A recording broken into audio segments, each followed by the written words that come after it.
ஒரு வழியாய் உனக்கு எதிராக சத்துருக்கள் வருவாங்க, 7 வழியாய் உனக்கு முன்பா ஓடி போவாங்க. எனக்கு உனக்கு விரோதமா சத்துரு எழும்பிட்டாங்கன்னு கலங்கி நிக்கிறீங்களா?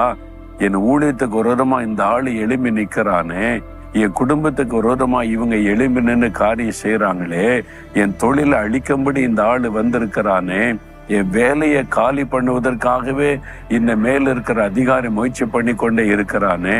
அந்த மாதிரி நீங்க வசிக்கிற இடத்துல வாழ்கிற சூழ்நிலையில உங்களை விரோதிக்கிறவங்க எழும்பி இருக்கிறதுனால, ஐயோ அவங்க ரொம்ப பவர்ல இருக்கிறாங்க, பெரிய செல்வந்தனா இருக்காங்க, ரவுடியா இருக்கிறாங்க, ஒண்ணும் பண்ண முடியாது அப்படிலாம் நினைக்கிறீங்களா?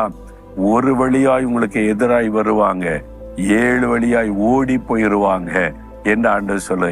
ஏன்? கர்த்தர் உங்கள் பட்சத்துல இருக்கிறார். உங்களுக்காக கர்த்தர் பேசுவார், கர்த்தர் யுத்தம் பண்ணுவார், கர்த்தர் காரியங்களை நடப்பிப்பார். ஓடியே போயிரு